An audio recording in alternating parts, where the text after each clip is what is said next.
अखंड ज्योति। लेख व्यक्तित्व का परिष्कार। गायत्री मंत्र से स्वाध्याय प्रारंभ। ओम भूर्भुवः स्वः तत्सवितुर्वरेण्यं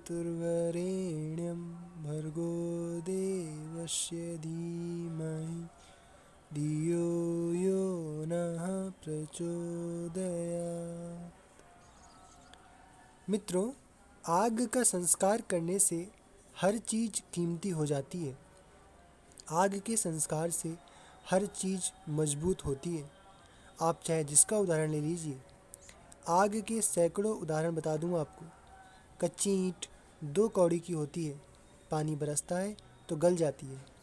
जब हम ईंट को तपा देते हैं और उस गर्म की हुई ईंट को दीवार में लगा देते हैं तो 100 वर्ष तक, 1000 वर्ष तक जिंदा रहती है।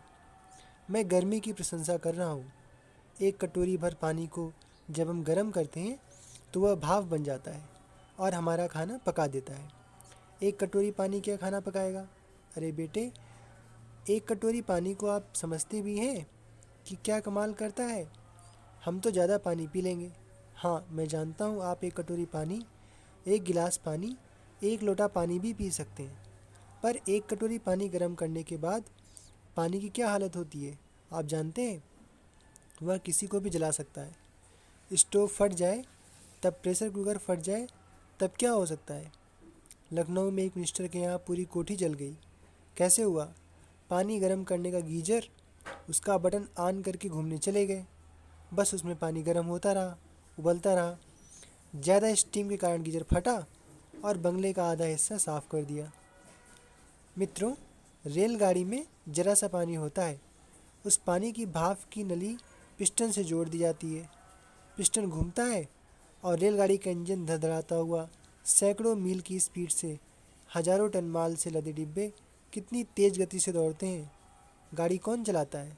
पानी। गर्म पानी की ताकत बहुत है और गर्म इंसान की ताकत बहुत है। गर्म इंसान किसे कहते हैं? बेटे, अगर हम गर्म इंसान का प्रशिक्षण देते हैं, आपको भीतर से गर्म करने की नसीहत देते हैं। गर्म करने की नसीहत से क्या मतलब? गर्म करने की नसीहत से हमारा मतलब है तप करना। आपको हम तप करने का शिक्षण देते हैं। आध्यात्मिक जीवन को, व्यक्तित्व को विकसित करने के लिए एक काम अनिवार्य है और वह आपको करना पड़ेगा। क्या करना पड़ेगा? तप करना पड़ेगा। तप क्या होता है? तप उसे कहते हैं जिसमें कि आदमी कष्ट सहना सीखता है, मुसीबत उठाना सीखता है, भूखा रहना सीखता है, धूप में खड़ा रहना सीखता है, नंगे पांव चलना सीखता है। इसे क्या कहते हैं? इसे तप कहते हैं। मित्रों, आपने तपस्वी देखे हैं ना? हाँ, तपस्वी देखे हैं। चारों ओर आग लगा देते हैं और बीच में बैठे रहते हैं, पानी में खड़े रहते हैं। तपस्वी कौन होते हैं? वे होते हैं जो भूखे रहते हैं, जो पानी पी कर के ही रह जाते हैं, जो एकादशी का उपवास करते हैं, जो नमक नहीं खाते, जो शक्कर नहीं खाते। वे कौन हैं? ये तपस्वी लोग हैं।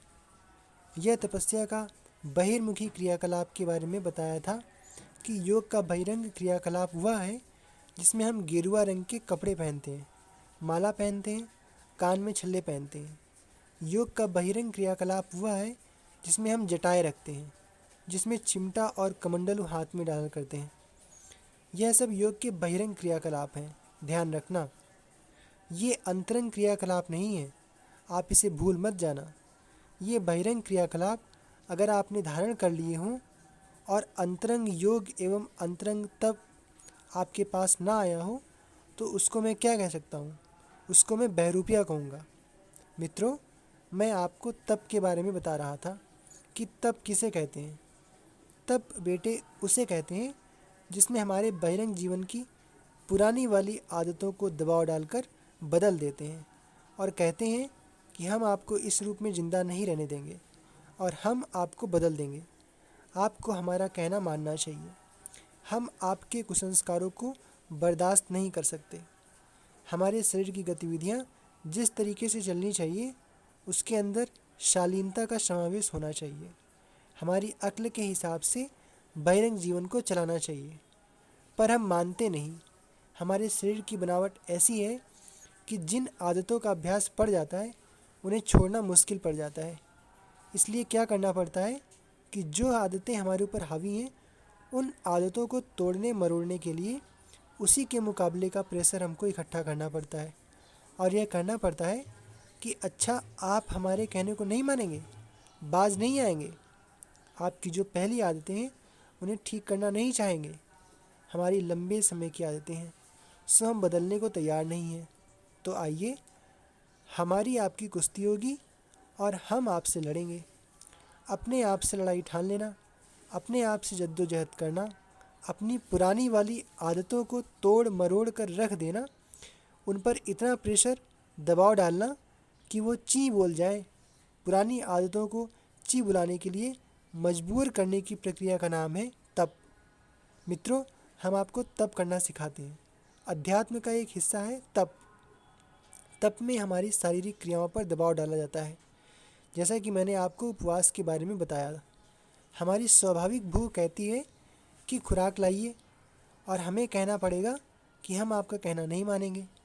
आप कहते हैं कि हम भूखे हैं, ठीक है, आप ऐसे ही सोइए, हम आपको पानी पिला सकते हैं, एक दिन में आप मरेंगे नहीं, आपको हमारा कहना मानना चाहिए, हम आपको खाना नहीं खिला सकते।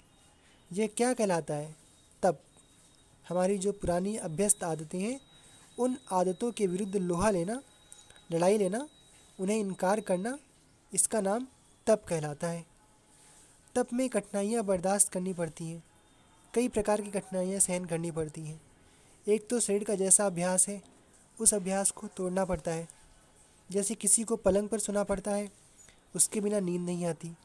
ज़मीन पर सोएंगे तो हड्डियाँ टूट जाएंगी, हाथ पाँव दुखेंगे तो कोई बात नहीं, कुछ समय तो आएगी ही। पलंग पर 8 घंटे नींद आती है तो ज़मीन पर 4 घंटे नींद आती है, तो ज़मीन पर 4 घंटे तो सोएंगे ही।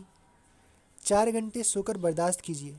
नहीं साहब, हम 4 घंटे क्यों सोएं, हम तो आराम से सोएंगे। नहीं, आराम से मत सोइए। आपको अपने शरीर के ऊपर दबाव डालने के लिए तप कराने को हमारा मकसद यह है कि तितीक्षा कीजिए और बर्दाश्त कीजिए। बर्दाश्त करना आध्यात्मिक उन्नति के लिए आवश्यक है। हमारे बहिरंग जीवन को विकसित परिष्कृत करने के लिए तप करना आवश्यक है। मित्रों, मुझे याद आ गया, शायद नादिर शाह का किस्सा है। नादिर शाह हिंदुस्तान में आया तो उसने उस राजा से, जिसने उसकी आगवानी की थी, उससे कहा कि पानी पीने की ज़रूरत है, पानी मंगाइए।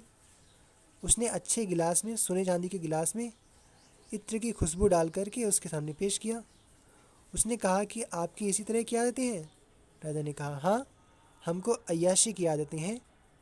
उसने लात मार करके पानी को फेंक दिया और हुक्म दिया, हमारी मिलिट्री का भिस्ती बुलाया जाए। भिस्ती आया तो उसने अपना लोहे का टोप उतार करके भिस्ती से कहा, इसमें पानी डाल।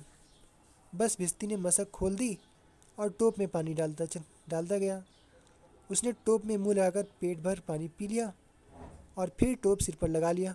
बोला, यह अय्यास सोने चांदी का गिलास लिए फिरता है। मित्रों, शारीरिक दृष्टि से कठिनाइयों का जीवन, मानसिक दृष्टि से कठिनाइयों का जीवन जीना तप है। मानसिक दृष्टि से बहुत सारी चीज़ें ऐसी होती हैं जो हमारी आदतों में शुमार हैं। उन आदतों को जो हमारी दिमागी अय्याशी में शुमार है, हमारी शारीरिक अय्याशी में शुमार है, उनके विरुद्ध जब हम लोहा लेने के लिए खड़े हो जाते हैं तो उसका नाम तप है। तपाने से क्या होता है? तपाने से हमारा शरीर, हमारी भौतिक शक्तियाँ विकसित होती हैं। जितने भी चमत्कार हुए हैं, जो आप सांसारिक चमत्कार देखते हैं, वे सब तप हैं। जिस किसी सिद्ध पुरुष के भीतर, किसी महात्मा के भीतर, तपस्वी के भीतर कोई ऐसी चीज़ आपको दिखाई पड़ी हो, कैसी? जो संसार के लोगों को प्रभावित करती है, उनकी सहायता करती है, भलाई करती है, ऐसी कोई शक्ति दिखाई पड़े जिसको आप सिद्ध करते हैं। असली सिद्धि अगर किसी के पास दिखाई पड़े तो आप जानना कि वह तप से पैदा हुई है। अगर नकली सिद्धि है तो वह जालसाजी से पैदा हुई है। जालसाजी से भी सिद्धि पैदा होती है? हाँ बेटा, जालसाजी की तो चल ही रही हैं सिद्धियाँ। अधिकांश सिद्धियाँ जालसाजों की हैं।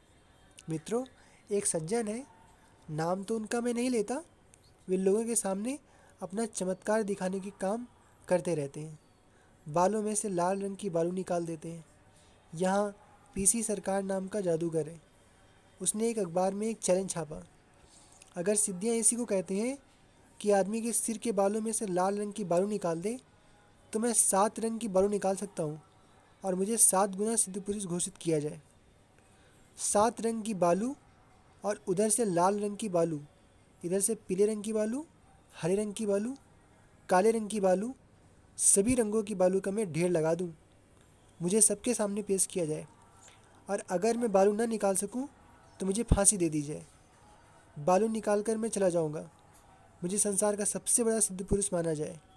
जैसे कि हिंदुस्तान में एक आदमी सिर में से लाल रंग की बालू निकालता रहता है। जो भी हो, नकली सिद्धियाँ तो भगवान जाने कहाँ से आती हैं, चालाकी से भी आती होंगी। लेकिन मैं आपसे कहता हूँ, अगर किसी के सांसारिक जीवन में, पदार्थिक जीवन में, भौतिक जीवन में कोई विशेषता मालूम नहीं पड़ती हो, या किसी आदमी में सांसारिक सहायता करने की सामर्थ्य मालूम पड़ती हो, कोई आदमी किसी की सांसारिक सहायता करता रहता हो, किसी का दुख दूर करता हो, किसी को संतान का आशीर्वाद देता हो, किसी का सांसारिक कष्ट दूर करता हो, अगर ऐसा कोई करता हो तो आप ये जानना कि इसने ऐसा करने की सामर्थ्य अपनी तपश्चर्या से प्राप्त की है। तप के बिना सिद्धियाँ नहीं आ सकती। जिसमें कि आदमी का भौतिक जीवन चमत्कारी हो और दूसरों की ऐसी सहायता करने में समर्थ हो। पदार्थपरक सहायता, भौतिक सहायता, धन की सहायता आदि सहायताएँ केवल तप से पैदा होती हैं।